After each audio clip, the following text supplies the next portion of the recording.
आज का हमारा टॉपिक है विवर्तन। ठीक है, ये जो है तरंग प्रकाशिकी का बहुत ही इम्पोर्टेंट विषय है विवर्तन। इससे पहले वाले वीडियो में क्या बताया था कि फ्रिंज की चौड़ाई फ्रिंज चौड़ाई कैसे निकालते हैं, दीप्त और अदीप्त फ्रिंज। दीप्त फ्रिंज अदीप्त फ्रिंज मतलब कि जहाँ पर क्या था, तीव्रता अधिकतम था वहाँ पर दीप्त फ्रिंज मिल रहा था, जहाँ पर तीव्रता न्यूनतम था वहाँ पर हमको अदीप्त फ्रिंज मिल रहा था। कहने मतलब अदीप्त कहाँ मिलेगा हमको, जहाँ पर डार्क होगा। ठीक है, जहाँ पर डार्क होगा वहाँ तीव्रता कम हो जाएगी, और जहाँ पर ब्राइट होगा वहाँ पर हमको दीप्त फ्रिंज मिलेगा, और वहाँ पर तीव्रता क्या होगी, अधिकतम होगी। ठीक है, तो हम बात करते हैं विवर्तन की। विवर्तन क्या होता है कि जैसे हम कहते हैं कि जो है कोई तीक्ष्ण क्या है, अवरोध आ जाता है प्रकाश या तरंग के मार्ग में। जब प्रकाश या तरंग के मार्ग में कोई तीक्ष्ण अवरोध आ जाता है तो प्रकाश क्या होता है, उनके किनारों से क्या होता है, मुड़ जाता है, किनारों से मुड़ जाता है। और प्रकाश का इस प्रकार मुड़ना विवर्तन कहलाता है। फिर से सुनो, क्या है कि जब प्रकाश या तरंग के मार्ग में कोई तीक्ष्ण अवरोध आ जाता है, रुकावट आ जाता है, प्रकाश क्या होता है, अवरोध किनारों पर या किनारों से मुड़ जाता है। तो ये जो क्रिया होती है विवर्तन कहलाता है। ठीक है, अब तीक्ष्ण झुकाव क्या, मतलब तीक्ष्ण घुमाव क्या होता है, अवरोध क्या होता है। मान लेते हैं कि इस तरीके से कुछ है और ये थोड़ा तीक्ष्ण है इस तरीके से। अब प्रकाश तरंग आई, ठीक है, इस पर पड़ी, तीक्ष्ण अवरोध पर पड़ी, तो क्या हुआ, प्रकाश मुड़ गई। इस तरीके से प्रकाश क्या होगी, मुड़ गई। तो यही जो घटना होती है हमारा क्या कहलाता है, विवर्तन कहलाता है। ठीक है, विवर्तन कहलाता है। अब विवर्तन होने के लिए कंडीशन भी होता है कि क्या शर्त होता है, विवर्तन किस कंडीशन में होगा, कैसे होगा। ठीक है, तो विवर्तन के लिए जो हमारा अवरोध का आकार प्रकाश की तरंगदैर्घ्य की कोटि का होना चाहिए। क्या होना चाहिए, अवरोध का आकार या द्वारक या रुकावट का आकार क्या होना चाहिए, प्रकाश की तरंगदैर्घ्य की कोटि का होना चाहिए। किस कंडीशन, मतलब विवर्तन कराने के लिए हमें क्या होना चाहिए, जो हमारा अवरोध का आकार हो वो प्रकाश की तरंगदैर्घ्य की कोटि का होना चाहिए, तभी क्या होगा, विवर्तन होगा। अब विवर्तन दो प्रकार से होता है, एक आता है फ्रेस्नेल विवर्तन, फ्रेस्नेल विवर्तन। ठीक है, दूसरा आता है फ्राउनहोफर विवर्तन। अब ये फ्रेस्नेल विवर्तन क्या है, फ्राउनहोफर विवर्तन क्या है। फ्रेस्नेल विवर्तन जो होता है इसमें क्या होता है, प्रकाश स्रोत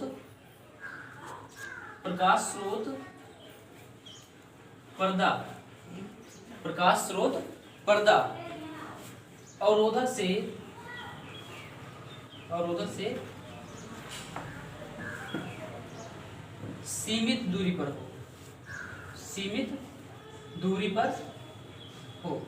अब सीमित दूरी पर होगा तो इस कंडीशन में फ्रेस्नेल विवर्तन होगा। क्या होगा, फ्रेस्नेल विवर्तन, प्रकाश स्रोत पर्दा अवरोधक से सीमित दूरी पर हो तो क्या, कौन सा विवर्तन होगा, फ्रेस्नेल विवर्तन। अब फ्रेस्नेल क्या है, वैज्ञानिक थे, उन्होंने अपने नाम पर इस विवर्तन का नाम दिया है, क्या, प्रकाश स्रोत पर्दा अवरोधक से सीमित दूरी पर हो। अब इसमें क्या है, ये फ्राउनहोफर वैज्ञानिक थे, इन्होंने क्या कहा कि जो है प्रकाश स्रोत पर्दा अवरोधक से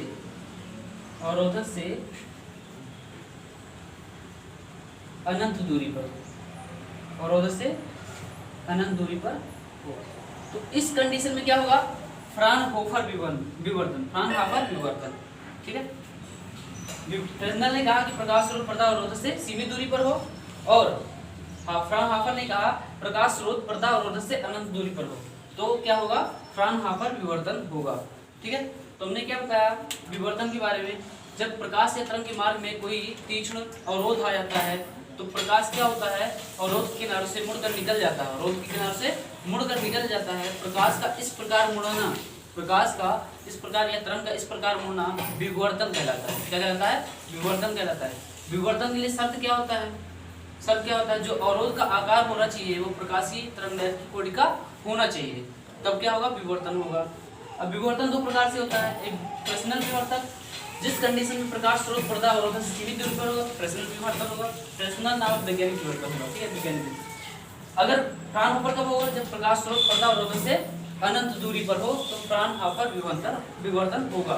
ठीक है, एक चीज, अगर हम कोई सुई ले लें और उस पर प्रकाश पड़े तो क्या होता है? सुई, पूरे सुई का हमको क्या करता है? होता है कि परछाई दिखाई देती है, परछाई दिखाई देती है, लेकिन सुई की नोक का परछाई नहीं दिखाई देता है। क्यों नहीं दिखाई देता है? क्योंकि सुई की नोक क्या होती है? ऊपर पतली होती है ना, तो उसके किनारों से निकल जाती है, सुई के किनारों से निकल जाती है, मतलब कि जो यहाँ पतला होता है तीक्ष्ण घुमाव, उसके किनारों से निकल जाती है। अगर हम कोई ब्लेड ले लें, उस पर हम क्या करें? प्रकाश डालें, तो क्या होता है कि ब्लेड का परछाई दिखाई देता है, लेकिन उसकी जो उसका धार होता है उसका परछाई नहीं दिखाई देता है। ठीक है, कोई ब्लेड लें, उस पर हम क्या करें? प्रकाश डालें तो उसका पूरे का परछाई आएगा, लेकिन जो ब्लेड की धार होती है उसकी परछाई हमें नहीं दिखाई देती है। ठीक है, अगर देख लो जैसे स्लैब में क्या होता है कि जो बड़ा कहीं छिद्र होता है ऊपर, तो उसमें से क्या प्रकाश आता है? प्रकाश कैसे होता है? ऐसे होता है, मतलब उसके किनारों से निकलता है। आना चाहिए हमको क्या? एक जगह पर आना चाहिए, लेकिन वो क्या होता है? फैल जाता है, किनारों से निकल के फैल जाता है। तो ये क्या होता है? विवर्तन क्रिया कारण होता है, विवर्तन। अच्छा, एक सीढ़ी ले लो, सीढ़ी पहले आता नहीं, सीढ़ी, उस पर देखो, अगर उसको ऐसे से करते तो वहाँ पर उसका कलर चेंज होता जाता है, तो वो किस कारण से है? विवर्तन के कारण है। क्या होता है? विवर्तन के कारण होता है। कहीं कहीं तीव्रता क्या होती है? अधिकतम हो जाती है, तो संपोषी विकिरण आता है, संपोषी विकिरण आता है तो वहाँ पर क्या होता है? कुछ ब्राइट प्राप्त होता है, जो कि चमकीला, तो वहाँ वो क्रिया किसके कारण होती है? विवर्तन के कारण होती है। ठीक है, तो हम विवर्तन का डेफिनेशन लिख रहे हैं। ठीक है,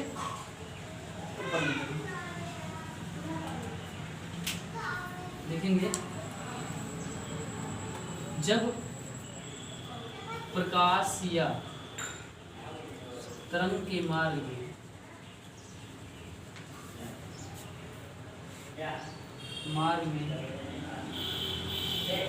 कोई तीक्ष्ण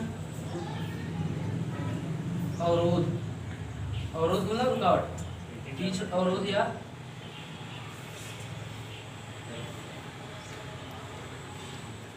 रुकावट आ जाता है तो प्रकाश या तरंग, जब प्रकाश या तरंग के मार्ग में कोई तीक्ष्ण अवरोध या रुकावट आ जाता है तो प्रकाश या तरंग अवरोध के किनारों पर मुड़ जाता है। ठीक है, किनारों पर मुड़ जाता है। प्रकाश या तरंग का इस प्रकार मुड़ना क्या कहलाता है? विवर्तन कहलाता है। डिफ्रैक्शन विवर्तन कहलाता। अब इसके लिए शर्त क्या होना चाहिए? शर्त क्या है कि जो हमारा अवरोध है, अवरोध या रुकावट का आकार या द्वारक का आकार प्रकाश की तरंगदैर्घ्य की कोटि का होना चाहिए। ठीक है, शर्त क्या है? अवरोध या रुकावट या इसे बोल सकते हैं द्वारक का आकार, बराबर किसके होना चाहिए? तरंगदैर्घ्य की कोटि के। प्रकाश की तरंगदैर्घ्य की कोटि के क्या है? विवर्तन तो हुआ। अवरोध या रुकावट या द्वारक का आकार बराबर किसके होना चाहिए? प्रकाश के तरंगदैर्घ्य की कोटि, प्रकाश तरंगदैर्घ्य की कोटि के। प्रकाश के तरंगदैर्घ्य की कोट के।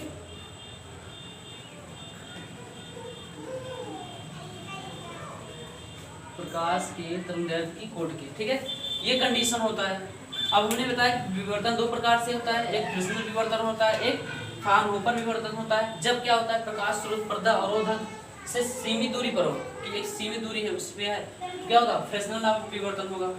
ठीक, अगर प्रकाश स्रोत पर्दा अवरोधक से अनंत दूरी पर है, क्या होगा, फ्राउनहोफर विवर्तन होगा। ये दोनों क्या थे, वैज्ञानिक थे, ठीक है, उन्होंने अपने अपने नाम पर विवर्तन दिया, ठीक है, ये कितना नोट कर पहले। अगला है टॉपिक एकल पतली झिल्ली द्वारा प्रकाश का विवर्तन, ठीक है। अब इसकी हम व्याख्या करते हैं, तो इसके लिए हम पहले फिगर इसका बनाते हैं। फिगर बहुत ही जरूरी है, ठीक है, बहुत इंपॉर्टेंट है।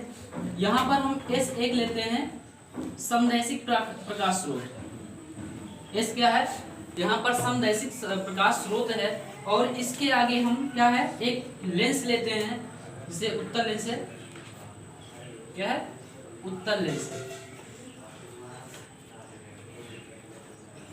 ठीक है। अब इस समदैशिक प्रकाश स्रोत से तरंगें निकलेंगी इस तरीके से और इस तरीके से, ठीक है। अब ये देखो, ये क्या है, इसका, इस लेंस का क्या है, मुख्य अक्ष। यहां से क्या हुई, यहां से तरंगें निकली, यहां से निकली, यहां से निकली।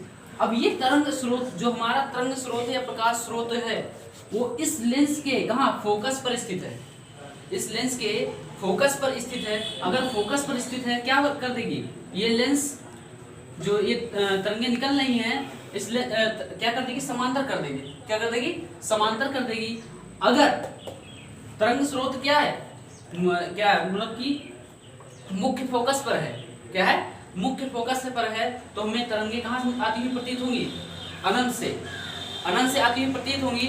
तो वहां पर अभी हमने क्या कहा था, प्रकाश स्रोत पर्दा और अनंत पर हो, तब कौन सा विवर्तन हो रहा था, फ्राउनहोफर विवर्तन, क्योंकि तरंग क्या अनंत पे था, अनंत से, ठीक है।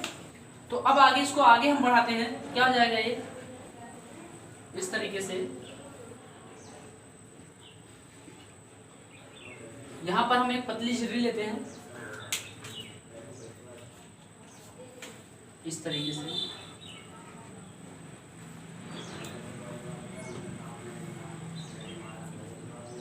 पतली झिल्ली ऐसे ऊपर से लेते हैं,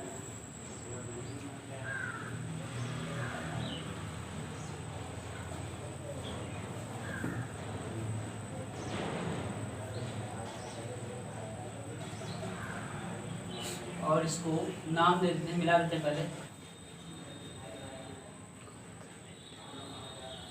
नाम देते हैं इसको AB, पतली झिल्ली AB है, ठीक है।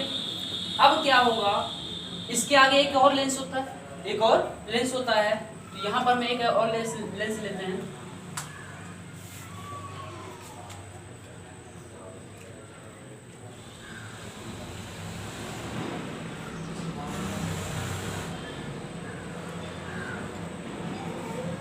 ठीक है। अब ये समांतर जो तरंग है आगे बढ़ेगी इस तरीके से, इस तरीके से, और यहाँ पर हम एक पर्दा ले रहे हैं, ठीक है। यहाँ पर क्या है, पर्दा है, पर्दा है। अब इस लेंस से ये वाली जो हमारी तरंग आ रही है, बीच वाली, ठीक है, इसको नाम दे रहे हैं, ये लेंस L1 है, ये लेंस L2 है, लेंस L2 है। तो इसके बीचों बीच से जाएगी ये लाइन, और जहां पर मिलेगी पर्दे पर, जहां पर लेंस L2 से निकलने के बाद जहां पर मिलेगी, हम उसको नाम दे रहे हैं बिंदु O। क्या नाम दे रहे हैं, बिंदु O, ठीक है, बिंदु O। अब क्या होगा कि जब ये यहाँ पर मिली, ये वाली जो तरंगें हमारी आ रही हैं, ये वाली कहाँ, ये फिर ये भी कहाँ जाएगी, बिंदु O पर मिलेंगी, बिंदु O पर क्या होंगी, मिलेंगी, इस तरीके से। ये क्या हो गया, ये तो एकदम सीधी जाके मिल गई, किसी कोण पर नहीं मुड़ी, किसी कोण पर नहीं मुड़ी। इसका मतलब क्या हुआ, यहाँ पर इसका क्या हुआ, कुछ ऐसे तरंगे निकलेंगी जिनका विवर्तन होगा, और कुछ ऐसी निकलेंगी जिनका विवर्तन नहीं होगा, और जिनका नहीं होगा वो सीधे जाके कहाँ बिंदु O पर मिलेंगी, और यहाँ पर क्या होगा तीव्रता अधिकतम होगी, इस पॉइंट पर तीव्रता अधिकतम होगी, और इस पॉइंट को हम बोलेंगे उच्चिष्ट। क्या बोलेंगे? मुख्य उच्चिष्ट। क्या बोलेंगे? मुख्य उच्चिष्ट। जहां पर तीव्रता क्या होगी अधिकतम होगी उसे हम बोलेंगे मुख्य उच्चिष्ट या केंद्रीय उच्चिष्ट बोल सकते हैं। क्या बोल सकते हैं? केंद्रीय उच्चिष्ट। क्योंकि ये क्या हुआ किसी भी कोण पर मुड़ी नहीं है, सीधा निकल रही है, यानी कि यहाँ पर क्या होगा जो हमारी तरंगें आएंगी समान कला में होंगी, समान कला में होंगी, और यहाँ पर एंगल क्या होगा जीरो हो जाएगा। जीरो क्यों हो जाएगा? क्योंकि ये सीधे निकल गई है, किसी एंगल पर नहीं मुड़ी। अब इसी में दूसरा कंडीशन क्या हो सकता है, ये देखो इस तरीके से आप कह देते हैं कि तरंगें यहाँ पर कुछ कोण पर मुड़ गई हैं, कुछ कोण पर मुड़ गई हैं यहाँ पर, ठीक है। यहाँ पर भी क्या हुआ कुछ तरंगें मुड़ गई हैं इस तरीके से। तो अब देखो ये कहां पर मिलेंगी, ऐसे, और ये वाली ऐसे।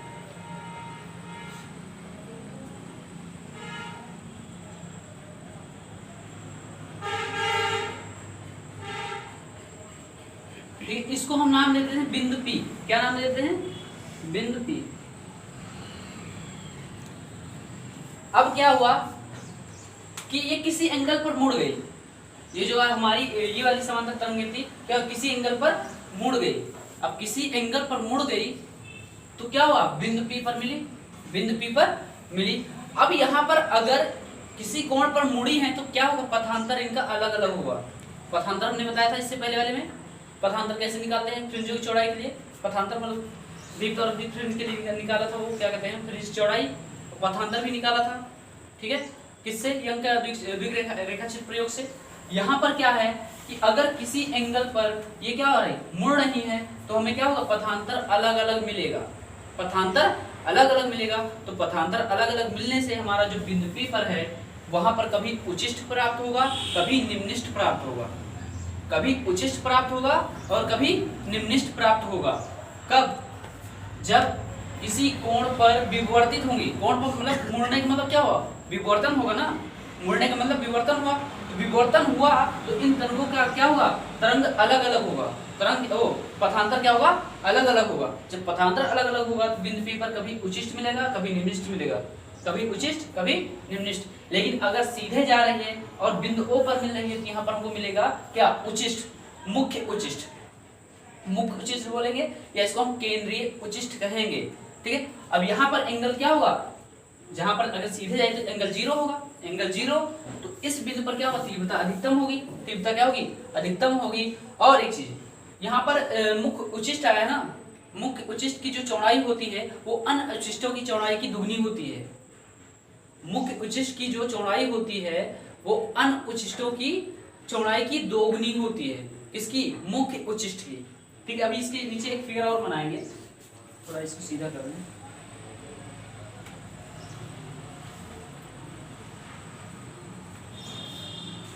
ये लेंस L2 है, ये लेंस L1 है, ठीक है। और हाँ यहाँ पर हम एक काम करते हैं, यहाँ पर एक लंब डाल देते हैं इस तरीके से। कहाँ से? यहाँ से लंब डालेंगे तो यहाँ पर हमको कुछ मिलेगा भी।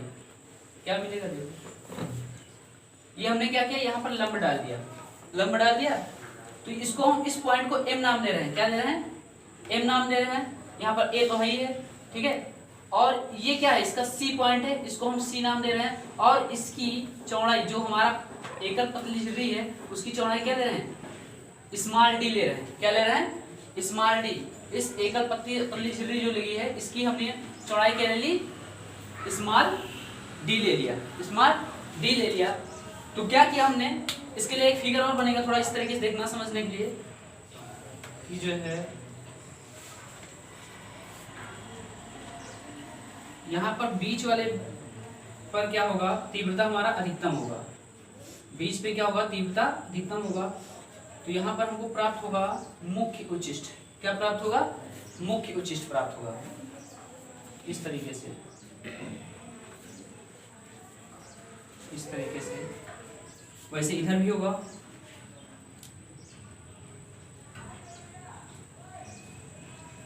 ठीक है, यहां पर तीव्रता क्या होगी, मैक्सिमम होगी। यहां पर तीव्रता मैक्सिमम, आई मैक्स होगा। इसे हम बोलेंगे क्या, केंद्रीय उच्चिष्ट या मुख्य उच्चिष्ट। क्या बोलेंगे, मुख्य उच्चिष्ट। ठीक है, इसे हम बोलेंगे निम्निष्ठ।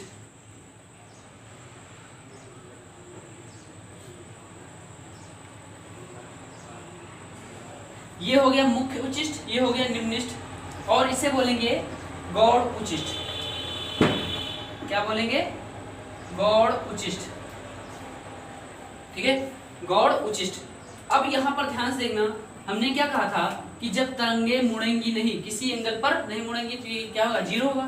तो यहाँ पर जीरो है। ये क्या, यहाँ से यहाँ तक इसका पथांतर होगा। क्या होगा, पथांतर। इसके लिए होता है लैम्डा बाई डी हो जाएगा, इसके लिए 2 लैम्डा बाई डी हो जाएगा, और इसके लिए 3 लैम्डा बाई डी हो जाएगा। वैसे इधर भी होगा कि लैम्डा बाई डी हो जाएगा, और ये 2 लैम्डा बाई डी हो जाएगा, और ये 3 लैम्डा बाई डी हो जाएगा। दिखाई दे रहा है, 3 लैम्डा बाई डी हो जाएगा। ये क्या है, इसका पथांतर है, पथांतर है। और हमने क्या कहा कि जो मुख्य उच्चिष्ट होता है, जो मुख्य उच्चिष्ट होता है वो अन्य उच्चिष्टों की चौड़ाई का दुगुना होता है। जो मुख्य उच्चिष्ट की चौड़ाई होती है वो अन्य उच्चिष्टों की चौड़ाई की दोगुनी होती है। ठीक है, फिर से एक बार समझो। यहाँ पर हमने क्या किया कि माना एस एक समदैशिक प्रकाश स्रोत है, एस एक समदैशिक प्रकाश स्रोत है जिससे तरंगे निकली और एक लेंस पर पड़ी, लेंस पर पड़ी। अब ये जो हमारा समदैशिक प्रकाश स्रोत है इस लेंस के मुख्य फोकस पर स्थित है, इस लेंस के मुख्य फोकस पर स्थित है। ठीक, अगर मुख्य फोकस पर स्थित है इसका मतलब क्या, तरंग स्रोत कहाँ से, अनंत पर होगा। क्या होगा, अनंत पर होगा। तो यहाँ से तरंगे निकली, ठीक है, इस लेंस पर पड़ी, इस लेंस पर पड़ी। अब इस लेंस पर पड़ी तो मुख्य फोकस पर है, तो यहाँ लेंस निकलने के पश्चात क्या होगी, तरंगे समांतर हो जाएंगे, तरंगे क्या होंगे, समांतर हो जाएंगे। तो बीच वाली एक तरंग है, ये भी निकला है। और यहाँ पर हमने क्या किया, एक ए बी पतली स्लिट ले लिया, पतली झिल्ली ले लिया। ठीक है, पतली झिल्ली ले लिया जिसकी चौड़ाई क्या है, स्मॉल डी है, जिसकी चौड़ाई स्मॉल डी है। अब ए बी को हमने 2 भाग में डिवाइड कर दिया, 2 भाग में डिवाइड कर दिया। पहला क्या होगा, जब तरंगे सीधी जाएंगी, तरंगे सीधी जाएंगी कहाँ पर, लेंस L2 पर पड़ेंगी, लेंस L2 पर पड़ेंगी। लेंस L2 पर पड़ने के पश्चात मतलब यहाँ समांतर निकलेंगी, लेंस L2 पर पड़ने के पश्चात मतलब कि निकलने, लेंस L2 से निकलने के पश्चात पर्दे के बिंदु O पर मिलती है, पर्दे के बिंदु O पर मिलती है, जहां पर क्या होता है, तीव्रता अधिकतम होती है, तीव्रता अधिकतम होती है। और इस बिंदु पर हमको मुख्य उच्चिष्ट मिलता है। क्या मिलता है, मुख्य उच्चिष्ट मिलता है। ठीक है, मतलब कि कहने मतलब यहाँ पर संपोषी व्यतिकरण होगा, तीव्रता अधिकतम तो संपोषी व्यतिकरण, संपोषी व्यतिकरण तो मुख्य उच्चिष्ट मिलेगा, मुख्य उच्चिष्ट मिलेगा, मुख्य उच्चिष्ट मिलेगा। और इस मुख्य उच्चिष्ट को हम क्या, केंद्रीय उच्चिष्ट भी बोलते हैं, क्योंकि सीधे सीधे बीचों बीच में है, बीचों बीच में। और एक चीज यहाँ पर क्या होगा, सभी तरंग समान कला में होंगे, ये कंडीशन हो गया, सभी तरंग समान कला में होंगे और इनके बीच जो एंगल होगा वो 0 होगा। यही तुम देख लो कि ये सीधे निकल गई है, किसी एंगल पर मिली नहीं है, किसी एंगल पर मतलब कि निकली नहीं है, किसी एंगल से निकली नहीं, ये सीधे निकल गई। ठीक है, यानी एंगल इनके बीच क्या हुआ, 0 रह गया। अब दूसरी बात, अगर AB को 2 भाग में बांटते हैं तो क्या होता है, कुछ तरंगे होती हैं, क्या होती हैं कि मान लेते हैं कुछ कोण पर विवर्तित हो जाती हैं, कुछ कोण पर मुड़ जाती हैं। तो कुछ कोण पर मुड़ेंगी तो क्या होगा, विवर्तन होगा, विवर्तन होगा। विवर्तन हुआ तो क्या हुआ, इनके जो तरंगों का पथांतर है, तरंगों का पथांतर जो है वो अलग अलग प्राप्त होता है, पथांतर अलग अलग प्राप्त हुआ। तो यहाँ पर अगर बिंदु P पर मिली तो यहाँ पर हमको कभी उच्चिष्ट मिलेगा और कभी निम्निष्ठ मिलेगा, कभी उच्चिष्ट और कभी निम्निष्ठ। ठीक है, जब हमको उच्चिष्ट मिलेगा तो हम इसको क्या बोलेंगे, केंद्रीय उच्चिष्ट या मुख्य उच्चिष्ट बोलेंगे। अब यहाँ पर गौड़ उच्चिष्ट मिल सकता है, निम्निष्ठ और उच्चिष्ट मिल सकता है। ठीक है, ये है इतना बहुत ही जरूरी चीज है इसमें जो हमने बता दिया। ठीक है, इसको मतलब कि फिगर के माध्यम से अब ये पहले फिगर बनाओ, फिर इसके बाद लिखाते हैं। मान लेते हैं, माना एस कोई समदैशिक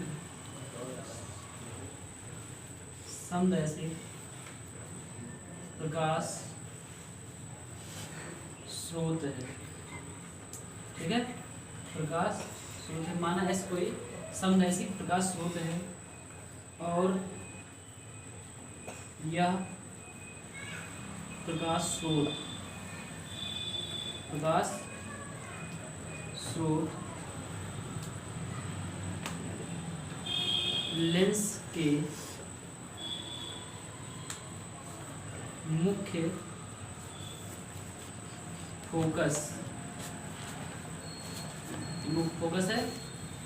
फोकस पर स्थित है। अतः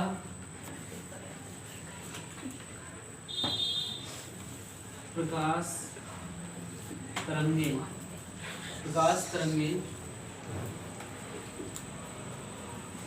अनंत से आती हुई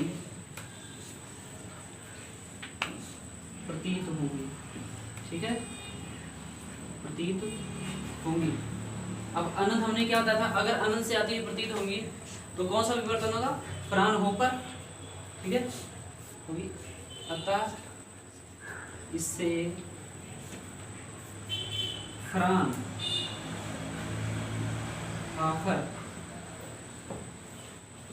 विवर्तन कहेंगे। ठीक है, कहेंगे। अब ये तरंग क्या लेंस L1 से निकलने के बाद समांतर हो जाती है,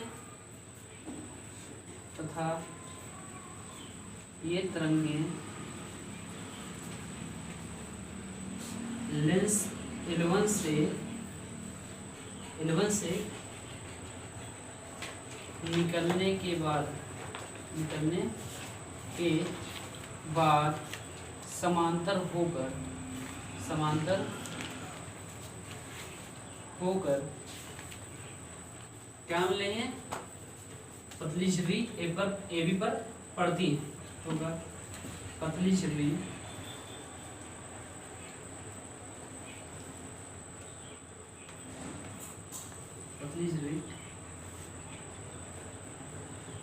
AB पर पड़ती है। ठीक है, AB पर पड़ती हैं। ठीक है, तथा लेंस L2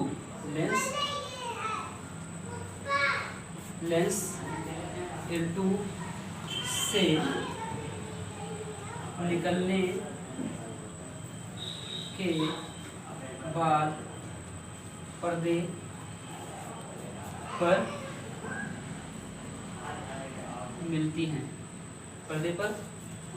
मिलती हैं,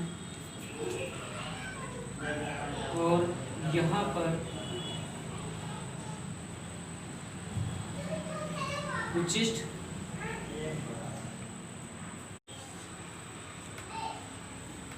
निम्निष्ठ प्राप्त होता है। ठीक है, उचिष्ट व निम्निष्ठ। इसमें पहला आता है मुख्य उचिष्ट। मुख्य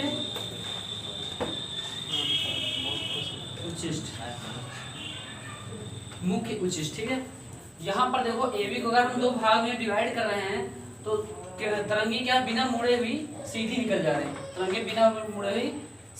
जा रही हैं, और लेंस से L2 से निकलने के बाद पर्दे के बिंदु O पर मिलती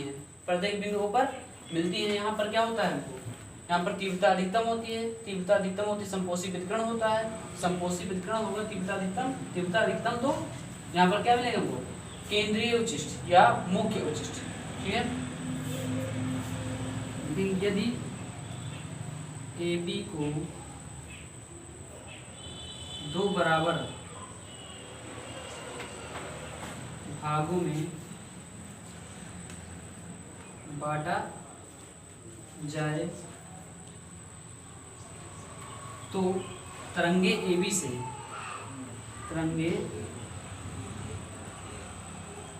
से बिना बिना मुड़े सीधे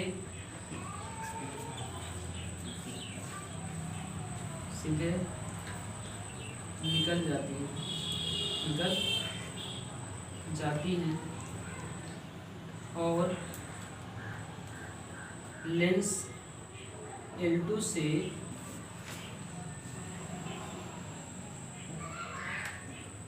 निकलने के पश्चात पर्दे के बिंदु O पर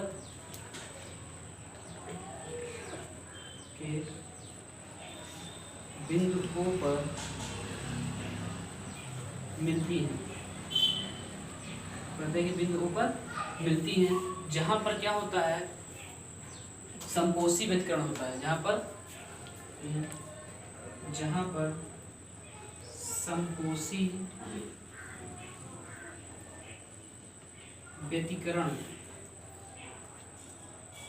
होने के कारण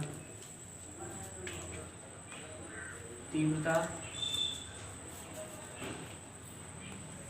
अधिकतम होगी। क्या होगी?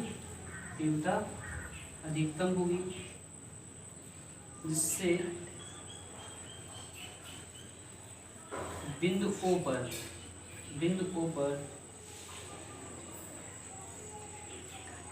पर मुख्य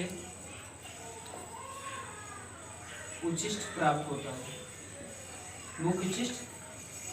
है। ठीक है, और इनके तरंगों के बीच क्या होगा? एंगल क्या होगा? 0 होगा, तथा थीटा बराबर 0 होगा।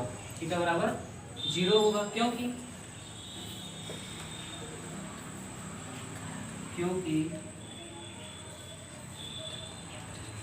तरंगे सीधा निकल गई हैं। ठीक है, तरंगे सीधा निकल गई हैं। ठीक है, तो सीधा निकल गई हैं, तो यानी कि यहाँ पर क्या होंगे? तरंगे समान कला में होंगी। ठीक है, तथा बिंदु O पर क्या होगी? जहां पर क्या होगा? तरंगे समान कला में होगी, तथा तरंगे समान कला में। ठीक है, और इस मुख्य उच्चिष्ट को केंद्रीय उच्चिष्ट भी बोलते हैं। ठीक है, और मुख्य उच्चिष्ट को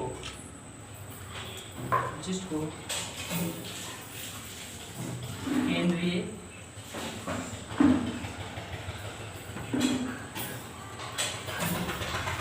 उच्चिष्ट भी कहते हैं। ठीक है, तरह तरह के समान कला में, और मुख्य उच्चिष्ट को केंद्रीय उच्चिष्ट भी कहते हैं। ठीक है, तो कहते हैं। और एक चीज, मुख्य उच्चिष्ट की चौड़ाई, मुख्य उच्चिष्ट की चौड़ाई अन्य उच्चिष्टों की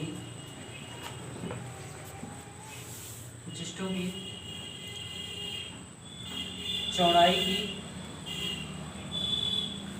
दोगुनी होती है।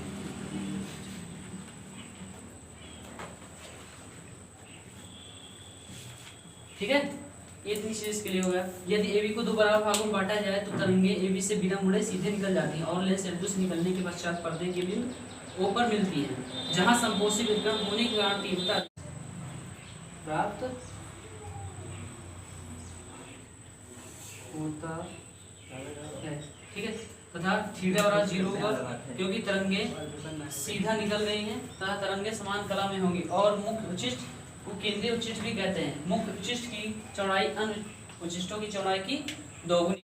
अगला आता है सेकंड वाला, निम्निष्ठ एवं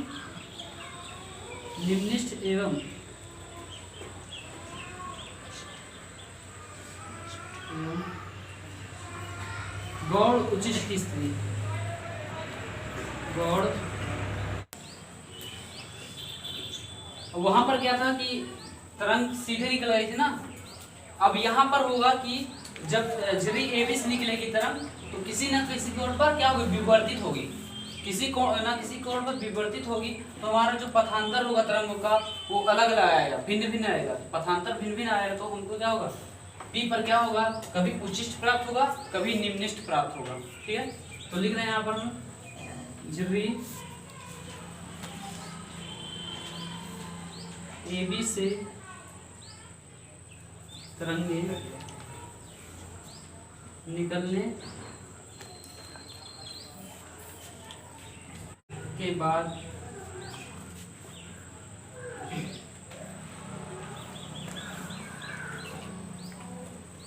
AB से तरंगे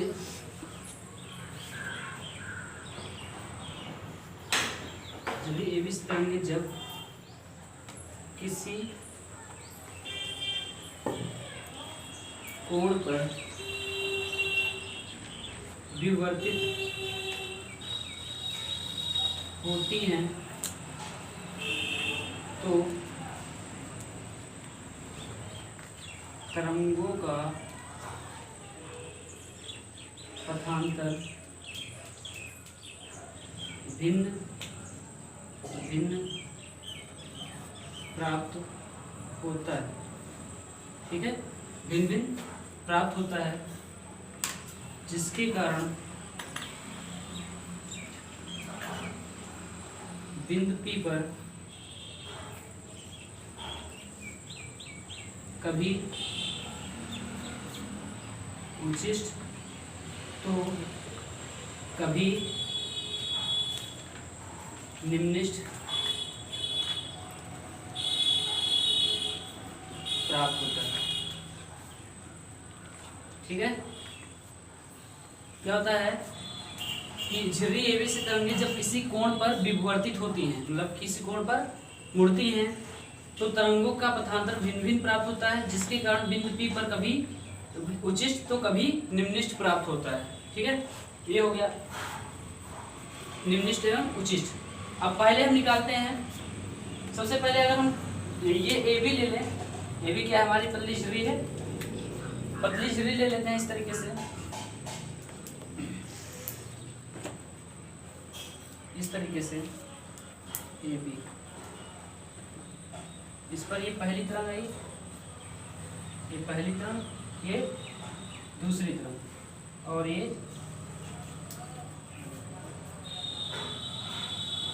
पांचवी तरंग। ठीक है,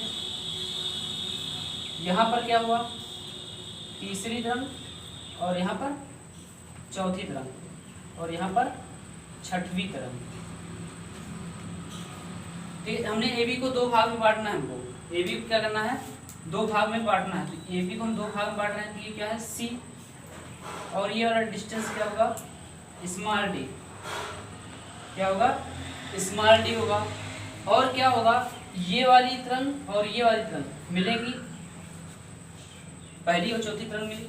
ठीक है, तो क्या हुआ, किसी एंगल पर मुड़ी ना, इस एंगल पर मुड़ी, तो यहाँ पर हम एक लंब डालते हैं, इस पे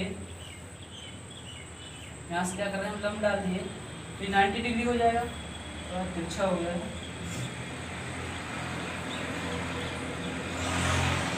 इस तरीके से हम लंब डालें, इसको M नाम दे दें। तो यहाँ पर त्रिभुज कौन सा बना है, त्रिभुज ABM, त्रिभुज ABM, जिसमें AMB, जिसमें ये क्या है 90 डिग्री है, ये क्या है, हमने लंब डाला ना A से कहाँ पर, M पर, तो ये 90 डिग्री है, तो ये हमारा लंब हो जाएगा, और ये वाला जो होगा कर्ण हो जाएगा, ये लंब हो जाएगा, ये कर्ण हो जाएगा। इसको इस तरीके से देखो, इस तरीके से पलट के देखेंगे तो इस तरीके से आएगा, ये ऐसे आएगा, इस तरीके से, जिसमें M क्या है, समकोण है, और ये A है, और ये B है, यानी कि लंब क्या हो जाएगा, BM बटे AB, BM बटे AB।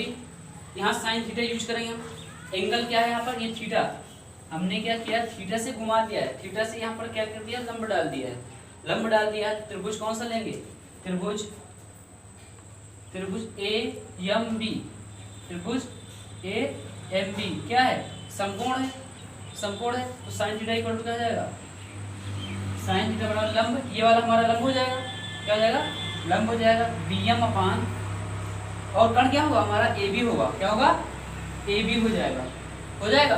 तो यहाँ से bm की वैल्यू निकालें हम तो क्या निकल के आएगा, bm equal to A B इधर आएगा, A B sine theta, A B sine theta. अब ए बी का हमने क्या लिया है मान, यानी ए बी क्या है, ये झिर्री है, झिर्री की चौड़ाई डी है, कितना है, डी है, तो बी एम इक्वल टू क्या हो जाएगा, डी साइन थीटा, क्या हो जाएगा, डी साइन थीटा। ये हमारा निकल के आया क्या, ये बी एम क्या है हमारा, पथांतर है, क्या है, ये हमारा क्या निकल के आया है, पथांतर। दोनों तरंगों के रास्ते में अंतर कितना आया, पथांतर, मतलब कि बी एम बराबर डी साइन थीटा आया। ये क्या निकल के आया हमारा, पथांतर निकल के आया, ठीक है।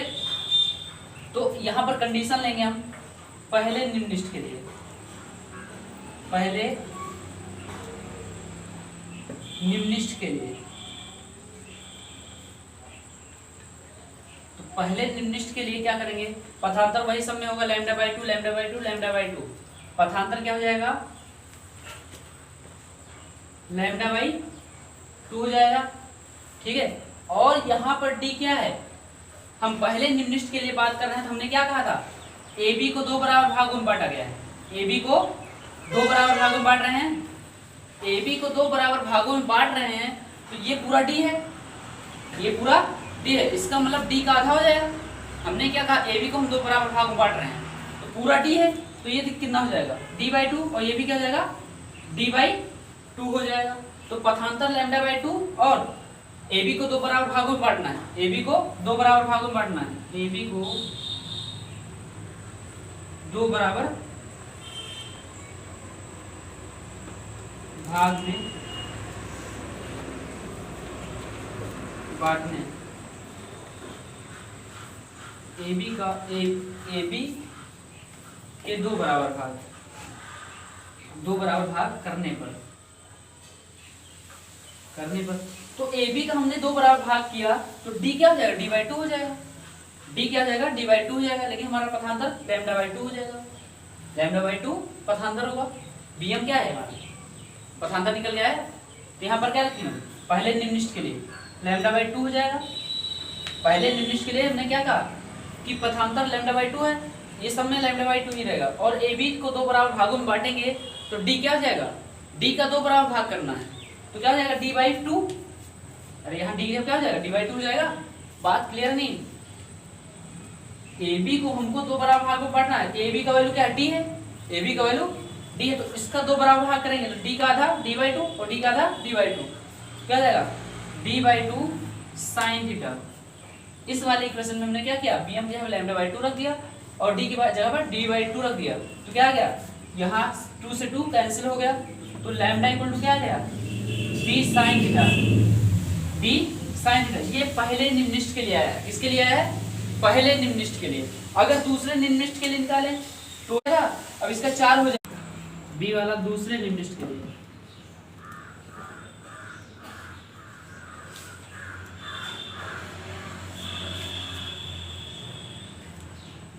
दूसरे निम्नलिखित के लिए। अब इसका हमको क्या करना है, जैसे हमने यहाँ पर दो भाग किया था, अब दो के बाद चार भाग करेंगे, डी का चार बराबर भाग करेंगे, इसका यानी इसका भी आधा कर देंगे, डी बाई टू का आधा कर देंगे, कितना जाएगा, डी बाई फोर हो जाएगा, हो जाएगा, डी बाई टू का आधा कर देंगे तो क्या जाएगा, डी बाई फोर हो जाएगा, तो डी बाई फोर इधर भी होगा, यानी कि पथांतर क्या रहेगा, पथांतर बी एम बराबर ही रहेगा लैम्डा बाई टू, पथांतर बी एम बराबर लैम्डा बाई टू, फार्मूला देखो। और डी को क्या करना है हमको, जो हमारा डी है उसका चार बराबर भाग करना है, यानी ए बी का चार बराबर भाग, ए बी है ना, ये हमारा जो झिर्री है ए बी है, ए बी का चार बराबर भाग करने पर, चार बराबर भाग करने पर, चार बराबर भाग करते हैं, तो वहां पर हमने फार्मूला क्या निकाला था, B M equal to D lambda D sine theta, B M बराबर D sine theta, B M की जगह क्या रखना हमको, लैम्डा बाई टू। इस वाले फार्मूले में बी एम यहाँ पर लैम्डा बाई टू रखना है, और डी के जगह क्या हो जाएगा, डी बाई फोर हो जाएगा, क्योंकि हमने कहा ए बी का चार बराबर भाग करना है, और ए बी की जो चौड़ाई ली है हमने स्मॉल डी ली है, और 4 बराबर भाग करना तो स्मॉल डी को 4 से भाग देंगे, 4 भाग हो जाएगा बराबर। और साइन थीटा हो गया d/4 साइन थीटा। यहाँ 2 से 2 कैंसिल हुआ, 2 से 2 कैंसिल हुआ, यहाँ 2 बचेगा, ये 2 इधर मल्टीप्लाई होगा तो 2 लैम्डा इक्वल टू क्या आ जाएगा, 2 lambda by equal to D sine theta. क्या आएगा, डी साइन थीटा। ये किसके लिए, दूसरे निम्निष्ठ के लिए आ गया। किसके लिए, दूसरे निम्निष्ठ के लिए। अगर इसी में हम बात करें तीसरे निम्निष्ठ के लिए, तो तीसरे निम्निष्ठ के लिए क्या होगा, हम d का 6 बराबर भाग करेंगे। कितने बराबर भाग करेंगे, d का 6 बराबर भाग करेंगे। सी तीसरे निम्निष्ठ के लिए, निम्निष्ठ के लिए तो पथांतर pm बराबर वही रहेगा, क्या, लैम्डा बाई 2, पथांतर लैम्डा बाई 2। और हमने क्या कहा, ab का 3 बराबर भाग करना है, मतलब कि तीसरे निम्निष्ठ के लिए ab का क्या करेंगे, 6 बराबर भाग करेंगे। पहले के लिए 2 लिया, पहले के लिए 2, मतलब कि d को 2 बराबर भागों में बांटा, दूसरे के लिए d को 4 बराबर भागों में बांटा, तीसरे के लिए 6 बराबर भागों में बांटेंगे। तो ab का 6 बराबर भाग करने पर तो क्या हो जाएगा, d/6 हो जाएगा, d/6 हो जाएगा। फिर से वही फार्मूला में रखेंगे, bm की यहाँ पर लैम्डा बाई 2 हो जाएगा, लैम्डा बाई 2 हो जाएगा, और d के यहाँ पर d/6 हो जाएगा, d/6 हो जाएगा साइन थीटा। क्या जाएगा, साइन थीटा। 2 दिए 6, यहाँ से क्या निकल के आएगा, 3 lambda equal to d sine theta, d sine theta. ऐसे ऐसे हम करते करते कहाँ तक जाएंगे, n तक। कहाँ तक, n बराबर भाग करने पर किसका, ab का। तो n बराबर भाग करेंगे तो क्या होगा, यहाँ पर 3 की जगह पर क्या आ जाएगा, n लैम्डा आ जाएगा और बराबर में d साइन थीटा आ जाएगा। पहले के लिए हमने क्या निकाला, लैम्डा बराबर d साइन थीटा, दूसरे के लिए 2 लैम्डा बराबर d साइन थीटा, और तीसरे के लिए निकालेंगे तो 3 लैम्डा d साइन थीटा। अगर n भागों के लिए निकालेंगे तो n lambda d sine theta. इसे हम ब्रैंक का नियम कहते हैं। ब्रैंक का, इसी में हम क्या करें, nवें निम्निष्ठ के लिए निकालें। किसके लिए, nवें निम्निष्ठ के लिए, nवें निम्निष्ठ के लिए निकालेंगे तो क्या करेंगे, हमारा जो bm रहेगा वो तो लैम्डा बाई 2 ही रहेगा, लैम्डा बाई 2 ही रहेगा। लेकिन ab का हम क्या करेंगे, ab का n बराबर भाग करने पर, n बराबर भाग करने पर, या सीधे सीधे तुम्हें ऐसे भी लिख सकते हो, यहाँ 3 आया है, क्या 3 के लिए इतना निकला है, तो n के लिए क्या हो जाएगा, n लैम्डा हो जाएगा। बात वही 3 लैम्डा है ना। तो अगर n के लिए निकालें, हम n के लिए निकालें तो क्या हो जाएगा, 3 जब क्या रखेंगे, n रख देंगे। जैसे 1 के लिए क्या निकला था, लैम्डा d साइन थीटा निकला था, 2 के लिए 2 लैम्डा d साइन थीटा निकला था, n के लिए 3 के लिए 3 लैम्डा d साइन थीटा निकला, और n के लिए क्या हो जाएगा, n लैम्डा बराबर d sine theta, n lambda बराबर d साइन थीटा।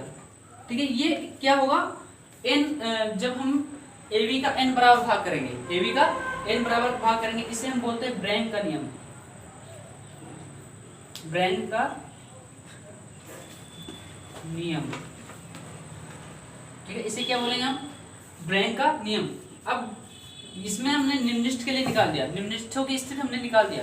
अब आता है गौड़ उचिष्ठ। गौड़ उचिष्ठ बताया था ना, गौड़ उचिष्ठ, गौड़ उचिष्ठ की स्थिति।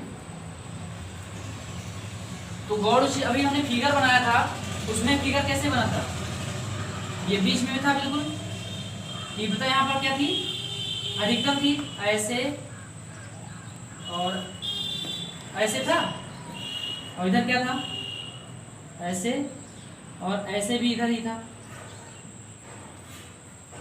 इसको हमने बताया था lambda by D, lambda by D, और ये क्या बताया था, 2 lambda by D, 2 lambda by D,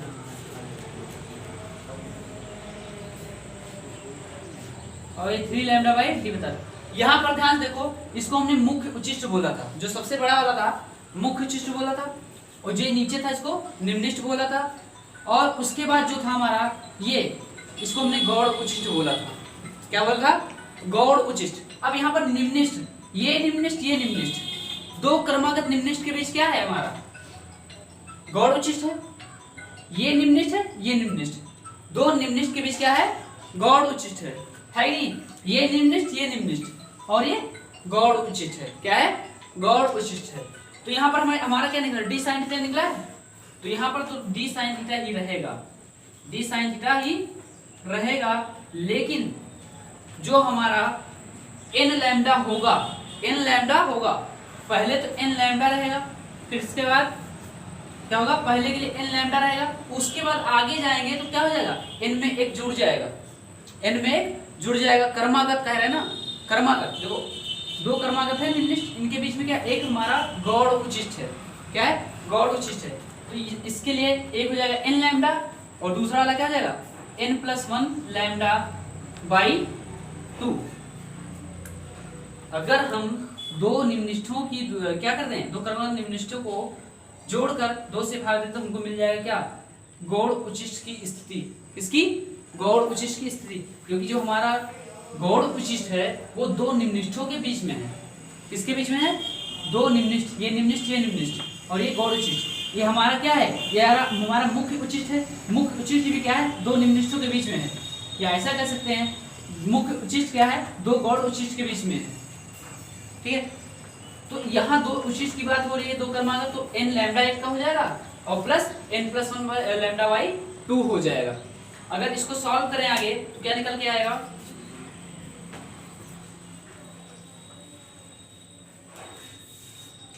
ये आगे निकल के आएगा D sine theta, D sine theta equal to N lambda, N lambda, और लैम्डा से अंदर मल्टीप्लाई करो क्या हो जाएगा? एन लैम्डा हो जाएगा प्लस 1 प्लस लैम्डा बाई 2 हो जाएगा। तो D sine theta equal to N lambda क्या हो जाएगा? 2 एन लैम्डा हो जाएगा, 2 N lambda plus lambda by 2 हो जाएगा। यहां से हम क्या कर रहे हैं? जो है कॉमन ले रहे हैं क्या? लैम्डा कॉमन लेंगे क्या बचेगा अंदर? 2n plus 1 lambda by 2। ये आएगा किसके लिए? इसकी स्थिति गौड़ उच्चिष्ट की स्थिति। किसकी? गौड़ उच्चिष्ट की स्थिति क्या आएगी? D sine theta equal to 2n plus 1 lambda by 2। अब इसी में अगर हम कोणीय चौड़ाई निकालना चाहें, क्या निकालना चाहें? कोणीय चौड़ाई, कोणीय चौड़ाई। तो कोणीय चौड़ाई अभी हमने वहां पर क्या बताया था? फार्मूला क्या निकाला था? Lambda equal to D sine theta निकाला था, lambda equal to D sine theta ये निकाला था पहले के लिए, पहले निम्निष्ठ के लिए। तो lambda equal to D sine theta निकल के आया था, डी साइन थीटा। अगर यहाँ साइन थीटा निकालने क्या निकल के आएगा? Lambda by D, lambda by D, lambda by D. यदि कोण क्या हो? बहुत छोटे हो, यदि कोण क्या हो? कोण बहुत छोटे हो, तो उस कंडीशन में क्या करेंगे? हम साइन थीटा को लिख सकते हैं क्या? थीटा लिख सकते हैं। क्या लिख सकते हैं? साइन थीटा को थीटा लिख सकते हैं। यहाँ पर कोणीय चौड़ाई हमारी क्या आ जाएगी? Theta equal to lambda upon D, theta equal to lambda upon D. एक बार फिर से देखो, यहाँ पर हमने सब कई निम्निष्ठों के लिए निकाला। पहले निम्निष्ठ के लिए निकाला तो क्या आया था? लैम्डा बराबर डी साइन थीटा। दूसरे निम्निष्ठ के लिए 2 लैम्डा बराबर डी साइन थीटा। तीसरे निम्निष्ठ के लिए 3 लैम्डा बराबर डी साइन थीटा। अगर उसी प्रकार हम nवें निम्निष्ठ के लिए निकालेंगे तो n lambda equal to D sine theta, n lambda equal to D sine theta. अब यहाँ गौड़ उच्चिष्ट की स्थिति हम निकालते हैं। तो गौड़ उच्चिष्ट क्या है? गौड़ उच्चिष्ट जो हमारा है दो निम्निष्ठों के बीच में है, दो निम्निष्ठों के बीच में है। तो उस कंडीशन में क्या होगा? D sine theta equal to n lambda, और n के आगे वाला, n के आगे क्रम से जो आएगा, n में एक जोड़ देंगे तो क्रम हो जाएगा, तो n प्लस 1 लैम्डा बाई 2 हो जाएगा। उसके बाद क्या होगा? डी साइन थीटा हमने यहाँ पर n लैम्डा लिखा और लैम्डा से अंदर मल्टीप्लाई कर दिया, तो n lambda plus lambda, n lambda क्या हो जाएगा? 2 n लैम्डा हो जाएगा, प्लस लैम्डा, लैम्डा कॉमन लिए तो क्या बचेगा ये 2n और यहाँ पर 1 बच जाएगा बाई 2। डी साइन थीटा क्या आएगा 2n + 1 लैम्डा बाई 2। ये किसकी स्थिति है? गौड़ उच्चिष्ट की स्थिति, गौड़ उच्चिष्ट की स्थिति। अब इसी में हमको कोणीय चौड़ाई निकालना है, तो अभी भी फार्मूला पहले निकाला था lambda equal to D sine theta, D sine theta, तो साइन थीटा की वैल्यू यहाँ से निकालते हैं लैम्डा अपॉन डी। अब क्या करना है, कोई कोण बहुत छोटे हो जाए, कोण बहुत छोटे जाए तो साइन थीटा को हम लिख सकते हैं theta, theta equal to lambda upon D, और थीटा क्या है? कोणीय चौड़ाई है।